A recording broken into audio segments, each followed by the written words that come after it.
Hello students, welcome back to your channel maths classes. मेरा नाम है अनुराग सक्सेना। आज हम क्लास 9 का जो नंबर सिस्टम कर रहे थे उसके थर्ड एक्सरसाइज 1.3 करने जा रहे हैं। तो 1.3 करने से पहले हम थोड़ा सा समझ लेते हैं डेसिमल एक्सपेंशन क्या होता है। तो डेसिमल एक्सपेंशन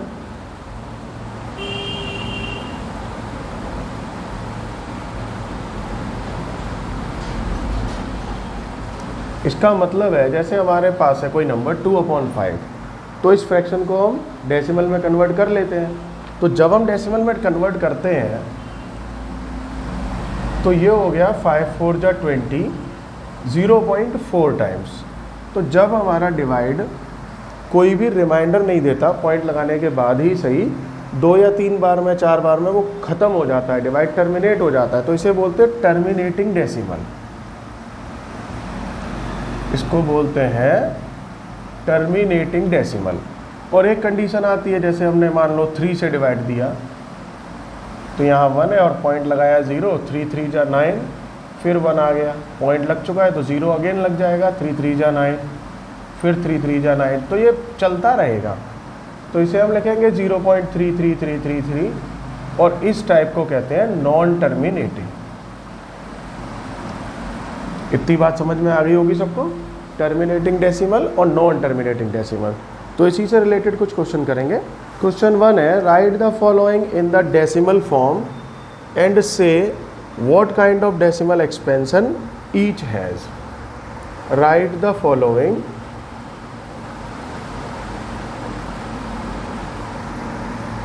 इन डेसिमल। तो देखो ध्यान से देखना है सब बच्चों को, बड़े अच्छे से समझना है। 36/100 है पहला टर्म, दूसरा है 1/11 और ये है 4 होल 1/8। तो क्या करते हैं ऐसे क्वेश्चंस के लिए, तो लॉजिक पूरा ध्यान से समझना है सारे बच्चों को। एक तो तरीका वही है कि हम डिवाइड देके देखें डिनोमिनेटर से न्यूमरेटर को, और इसका एक शॉर्ट मेथड भी है कि ऊपर जो होता है न्यूमरेटर और नीचे होता है डिनोमिनेटर। अगर डिनोमिनेटर हमारा 2 की पावर और 5 की पावर के टर्म्स में आ रहा है, 2 की पावर कितना भी आ जाए कोई प्रॉब्लम नहीं, 5 की पावर कितना भी आए तो भी कोई प्रॉब्लम नहीं, और अकेला 2 की पावर आ जाए, अकेले 5 की पावर आ जाए तो भी, ऐसी कंडीशन बनने पर ये टर्मिनेटिंग डेसिमल होगा हमेशा। क्या होगा? Terminating decimal. तो क्या करना है, हमको पहले डिवाइड ही देके ही चेक कर लेना है, फैक्टर्स करके चेक कर लेना है डिनोमिनेटर्स के, क्या वो 2 की पावर और 5 की पावर में आ रहे हैं या नहीं। तो देखो जैसे फर्स्ट वाला करते हैं, तो 36 अपॉन, अब 100 के फैक्टर किए जाएंगे तो 2 2 जा 4, 5 जा 20, 5 जा 100 के फैक्टर किए 2 × 2 × 5 × 5। तो इसको हम ये भी तो लिख सकते हैं 36/2 की पावर 2 × 5 की पावर 2। तो यहाँ तो हमें बड़ी आसानी से दिख रहा है कि 2 की पावर और 5 की पावर आ रही है, तो ये टर्मिनेटिंग होगा। ये डेसिमल कैसा होगा? टर्मिनेटिंग होगा। और डेसिमल में चेंज भी करना है तो इसमें चेंज करने में बहुत बड़ी बात नहीं है, 2 0 दिए हुए हैं, सीधा सीधा ये हो जाएगा 0.36। तो दिस इज टर्मिनेटिंग डेसिमल, क्योंकि ये कम्प्लीटली डिवाइड हो चुका है, पूरा रिमाइंडर नहीं बच रहा इस केस में। चाहो तो डिवाइड करके भी देख सकते हो। अब बात करें हम 1/11 के केस में, तो 11 में ना तो 2 आ रहा है ना 5 आ रहा है फैक्टर में, तो 11 जो है ये नॉन टर्मिनेटिंग देगा। एक बात तो यहाँ से क्लियर हुई, क्या देगा? Non terminating. तो नॉन टर्मिनेटिंग देगा तो सबसे पहले हम ये कर लेते हैं, डिवाइड दे के इसको ये और देख लेते हैं कितनी बार देगा। तो पॉइंट लगाया 0, 11 से 10 में भी डिवाइड नहीं जाएगा, एक 0 और बढ़ाया, यहाँ भी एक 0 बढ़ा लेंगे, 11 9 जा 99, 1 आया, फिर से क्या करेंगे, एक 0 लगा सकते हैं, लेकिन फिर भी नहीं जा रहा तो एक और 0 और अगेन 0, तो 9। तो वापस से यही सब आता रहेगा, ये कटेगा नहीं। 1/11 जो है चेंज होकर 0.9090 इस टाइप से मिलेगा, तो इसको हम बोलते हैं नॉन टर्मिनेटिंग। ये क्या बन गया? Non terminating. अब नॉन टर्मिनेटिंग के अंदर भी 2 बातें होती हैं। नॉन टर्मिनेटिंग रिपीटिंग और नॉट रिपीटिंग। रिपीटिंग को रिकरिंग भी बोलते हैं और नॉट रिपीटिंग को नॉन रिकरिंग भी बोलते हैं। तो देखो यहाँ 90 90 90, एक आगे 0 और आएगा, 0.090909 रिपीट हो रहा है, तो ये नॉन टर्मिनेटिंग रिपीटिंग में आया। क्लियर हुआ ना यहाँ तक? Non terminating repeating. चलो थर्ड वाले पार्ट को देखते हैं। तो 4 होल 1/8 है हमारे पास, 8 4 जा 32 प्लस 1 33 अपॉन 8। अब वैसे हम जनरली देख पा रहे हैं 8 जो है वो 2 की पावर है, 33 अपॉन 2 की पावर 3, तो 2 की पावर 3 है। मान लेते हैं कि 5 की पावर नहीं है, तो क्या वो 5 की पावर 0 नहीं हो सकता? जब 5 हमारे पास डिनोमिनेटर में नहीं है तो 5 की पावर 0 रख लेते हैं, क्योंकि 1 होगा यहाँ, 1 से कोई फ़र्क नहीं पड़ेगा। तो 2 की पावर 3 होने से ये कंफर्म हो गया, ये टर्मिनेटिंग बनेगा, टर्मिनेटिंग बनेगा। और कितना बनेगा तो उसके लिए डिवाइड दे सकते हैं।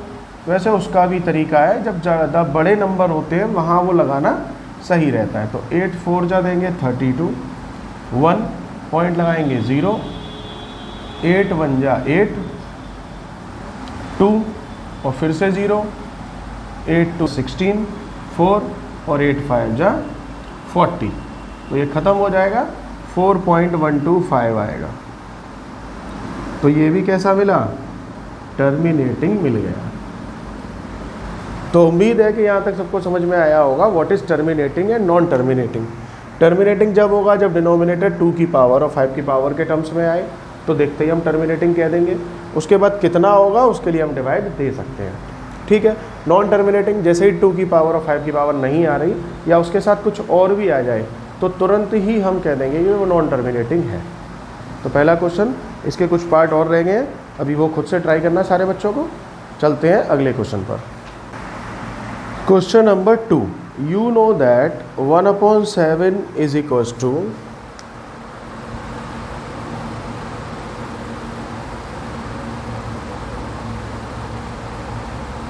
you know that 1/7 is equals to 0.142857 bar. Can you predict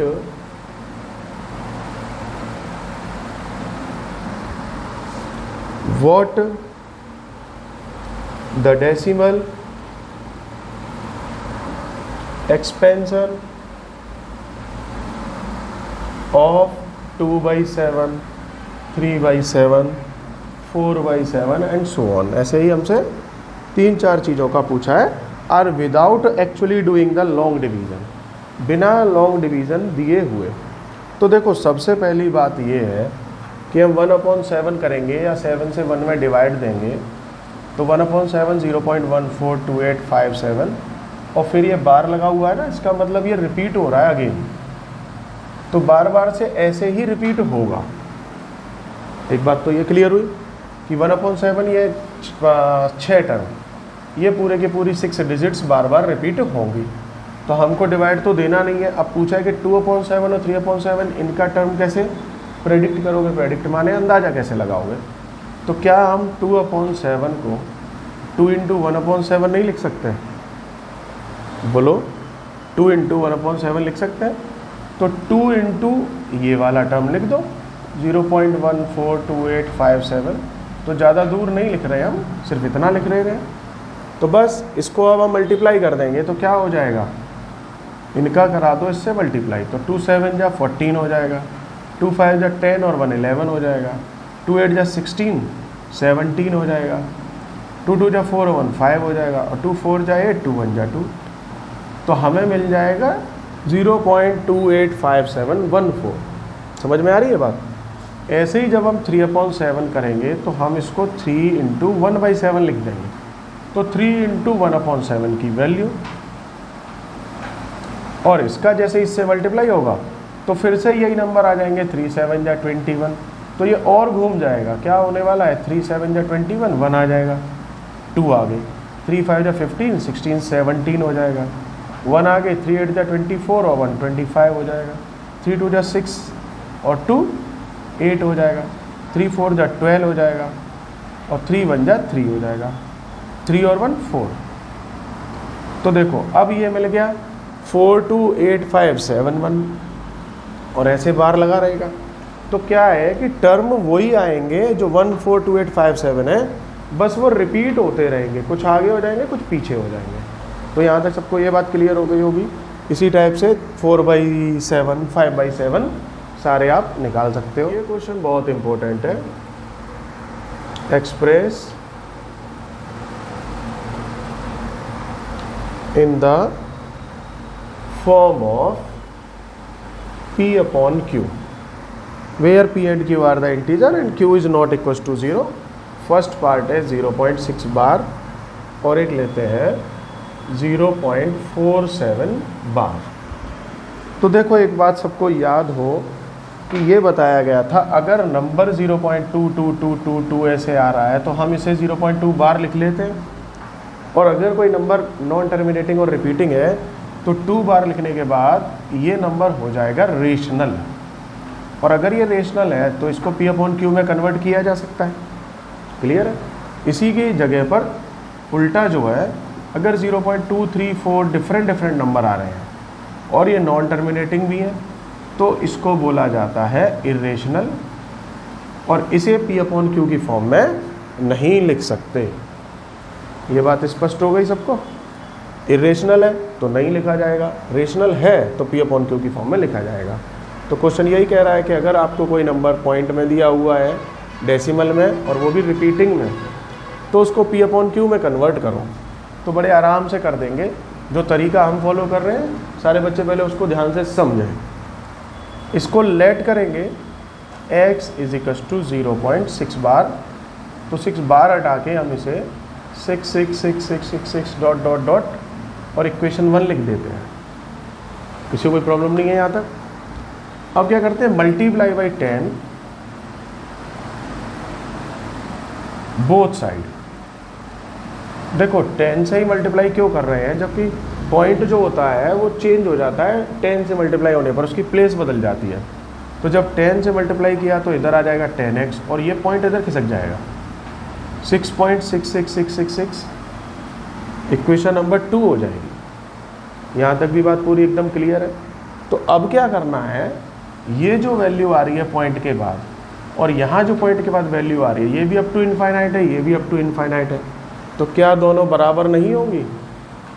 बिल्कुल होंगी। तो इन दोनों को कर दो minus by subtracting equation second minus 1। Second में से फर्स्ट को कर देंगे सब्ट्रैक्ट, तो क्या होगा, देखो 10x माइनस x तो इधर आएगा 6.6666 और माइनस आ जाएगा 0.66666। बात समझ में आ रही है? तो इस नंबर को जैसे ही हम माइनस करने के लिए अगर नीचे लगाते हैं तो देखो पॉइंट के बाद की तो सारी वैल्यू खत्म ही हो गई। बचा कौन? 6 माइनस 0 6 बचा, और इधर हम 10x माइनस x कर रहे हैं, ये बचा 9x। तो क्लियरली हमें पता चल जाता है कि x की जो वैल्यू है वो आ गई 6/9, और ये नंबर दोनों 3 से डिविजिबल है तो 3 से डिवाइड भी दे देंगे, 3 2 जा और 3 3 जा, तो आंसर बन गया 2/3। तो कहने का मतलब है जो 0.6 बार है वो कन्वर्ट होकर 2/3 दे देगा। क्लियर हो गया यहाँ तक? तो बड़े आसानी से सारी बात समझ ली होंगी सबने। अब क्या करते हैं, जितनी भी डिजिट्स होती हैं उतने ही टाइम 10 10 का मल्टीप्लाई करते जाओ और ऐसी कई सारी इक्वेशन बनाते जाओ, और जिस इक्वेशन में हमें दिखे पॉइंट के बाद की वैल्यू सेम है हम उन्हें आपस में माइनस कर देते हैं। तो देखो अब दूसरा एग्जांपल इसका लेते हैं।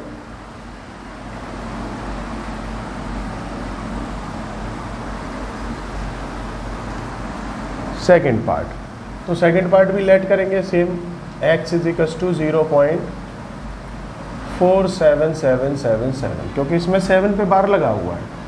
इक्वेशन 1 हो गई, multiply by 10,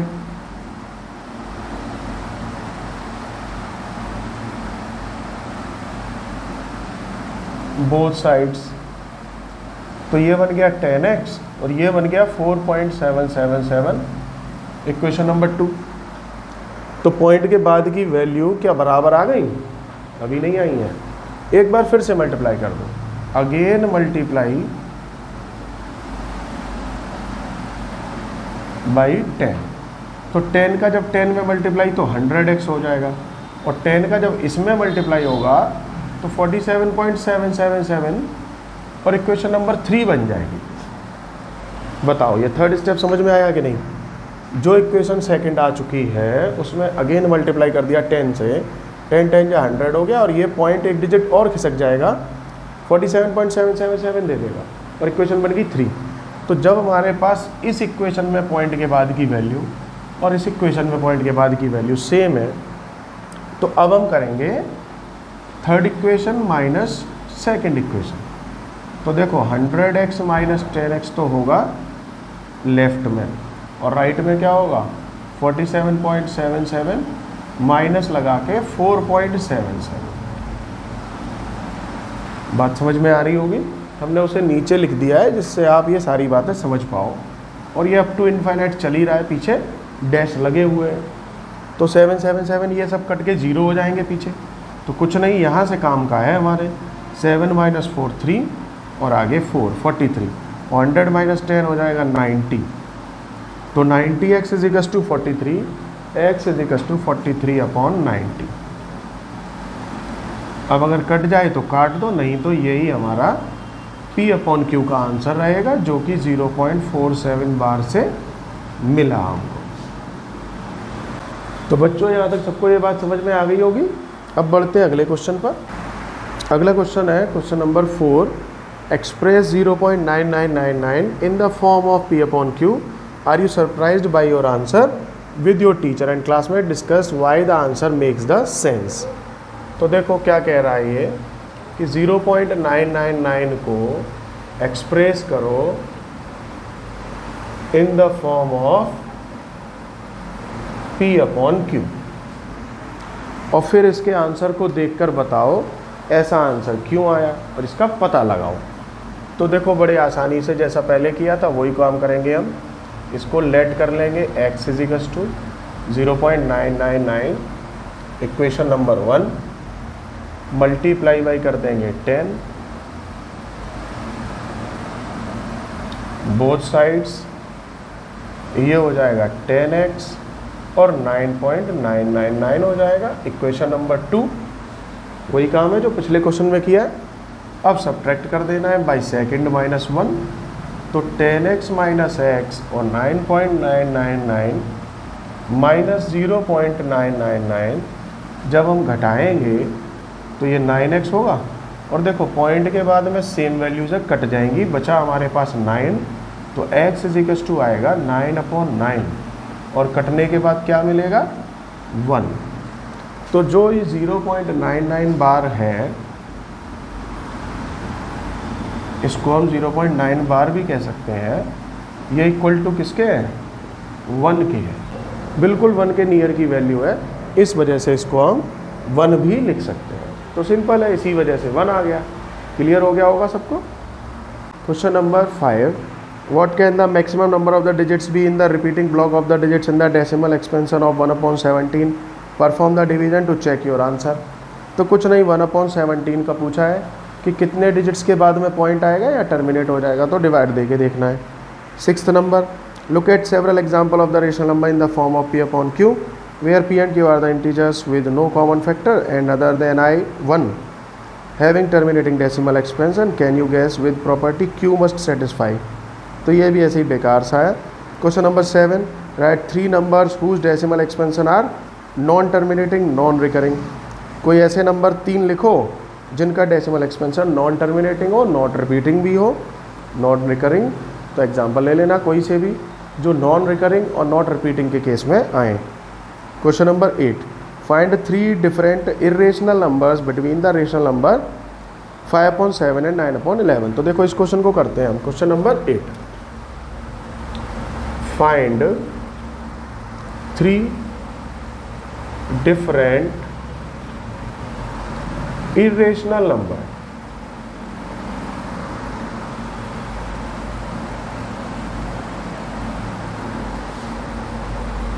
between rational number 5/7 and 9/11। देखो बड़े ध्यान से समझना है, इससे पिछली एक्सरसाइज में हमसे बिटवीन रेशनल नंबर पूछा जाता था, लेकिन यहाँ पूछा है बिटवीन इर्रेशनल नंबर। इर्रेशनल माने जो नॉन टर्मिनेटिंग नॉट रिपीटिंग होते हैं। तो वो करने के लिए सबसे पहले हमारे पास 5/7 और 9/11 का डेसिमल एक्सपेंशन होना चाहिए। तो डिवाइड दे के निकालते हैं।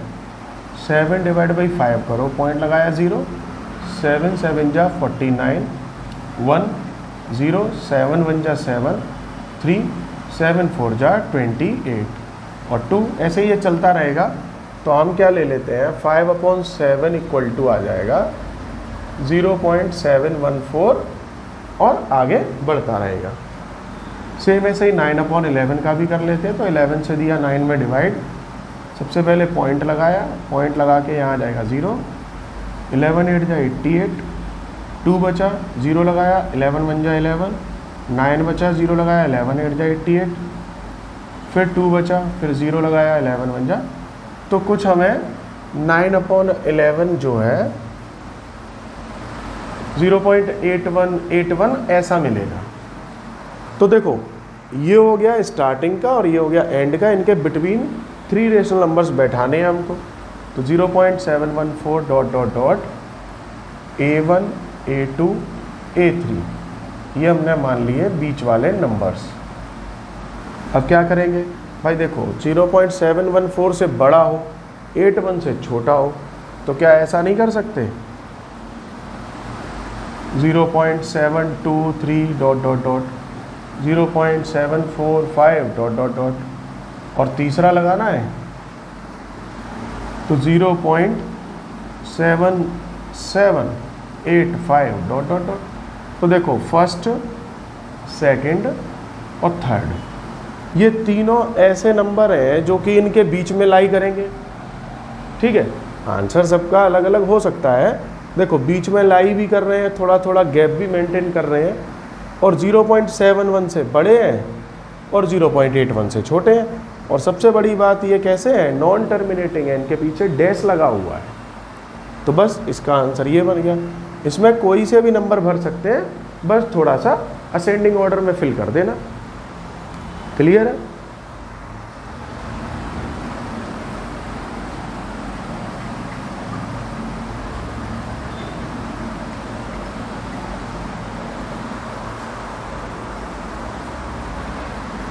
Question number 9, classify the following numbers as rational और इर्रेशनल। तो क्वेश्चन 9 में क्या कह रहा है, क्लासीफाई करना है। Classify the following as rational और इर्रेशनल।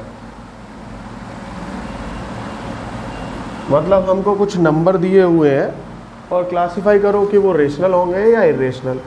तो हम एग्जांपल में लेते हैं 23 ले लिया, एक 225 ले लिया, एक ले लेते हैं 0.3796 और एक और लेते हैं 7.478478, लास्ट है 1.10100 डॉट डॉट डॉट। तो देखिए बड़े ध्यान से इसको भी कि अगर हमारे पास आ रहा है √23 फर्स्ट वाला, तो √23 एक प्राइम नंबर है, इसके फैक्टर बन ही नहीं सकते। तो फैक्टर नहीं बन सकते तो पेयर कैसे बनेंगे, पेयर नहीं बनेगा तो इसमें से निकलेगा नहीं, फैक्टर नहीं निकल पाएगा। फैक्टर नहीं निकल पाएगा तो √23 ऐसा ही रह जाएगा। इस वजह से ये इर्रेशनल हो गया। कैसा हो गया ये, इर्रेशनल नंबर। अब बात करें हम सेकंड में √225 की, तो 225 के हम फैक्टर कर सकते हैं। 5 और 2 7 और 2 9, 3 से ही जा रहा है, 3 7 जा 21, 3 5 जा 15, फिर 3 से जा रहा है, 3 2 जा 6, 3 5 जा 15, 5 से जा रहा है। तो देखो इसको ऐसा लिखा जाएगा और जिसमें से पेयर बन जाते हैं उसको हम बाहर ले लेते हैं। तो 3 5 जा 15, 225 जो है वो ऐसे 15 का स्क्वायर है। तो 225 का स्क्वायर रूट होगा 15, तो ये बाहर निकल आया। अब 15 को 15/1 लिख सकते हैं ना बड़े आराम से, तो ये होगा रेशनल। तो बात समझ में आई, पहला इरेशनल है, दूसरा रेशनल है। अब बात करें थर्ड की, तो 0.3796, देखो ये टर्मिनेटिंग नंबर है, इसके पीछे कुछ भी डैश नहीं है, कंटिन्यू नहीं है, तो इसका मतलब ये होगा अपॉन में लिखा जाएगा बड़े आराम से, और ये रेशनल हो जाएगा। इसके नीचे क्या कर सकते हैं हम, अपॉन में 1 मान लेंगे, पॉइंट हटा के इतने 0 लगा सकते हैं जितनी डिजिट है। तो 3796 अपॉन 10,000 आ गया, P/Q की फॉर्म आ गई, तो ये रेशनल होगा, कोई डाउट नहीं है इसमें। कट जाएगा वो एक अलग बात है, रेशनल तो है ही है। फोर्थ पे चलें, वहाँ हमको दिया है 7.478 और 478 फिर से दिया है, और इसके पीछे हाँ डॉट डॉट लगा हुआ है। तो ये नॉन टर्मिनेटिंग तो है लेकिन रिपीटिंग है, तो क्या हम इसको 7.478 बार लिख सकते हैं? बिल्कुल लिख सकते हैं। तो जैसे ही हमने इसे बार लिखा तो हम इसे P/Q में कन्वर्ट कर देंगे, जैसा इससे पिछले क्वेश्चन में देखा है। तो इस वजह से ये भी क्या होगा, रेशनल हो जाएगा। तो देखो ये रेशनल आया, ये भी रेशनल आया। अब इसको देख लेते हैं फिफ्थ को। इसमें क्या है, नॉन टर्मिनेटिंग है, पहले से साइन लगा हुआ है, और साथ साथ क्या है, टर्म जो है रिपीट नहीं हो रहे हैं, कभी 1 0 है, कभी 2 है, कभी 3 है, तो बढ़ते जा रहे हैं। इस वजह से ये नंबर है irrational number, non terminating not repeating number है ये। तो क्या होगा, इरेशनल होगा। क्लियर हो गई बात? तो रेशनल और इरेशनल का जो डिफरेंस है वो हमने यहाँ पे बहुत अच्छे से समझाने की कोशिश करी है। उम्मीद है आप सबको अच्छे से समझ में आया भी होगा।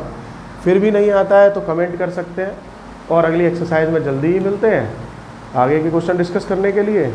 वीडियो को लाइक करें, अगर पसंद आए तो शेयर भी करें, और चैनल को सब्सक्राइब ज़रूर कर लें जो भी चैनल पर नए हैं। धन्यवाद, जय हिंद।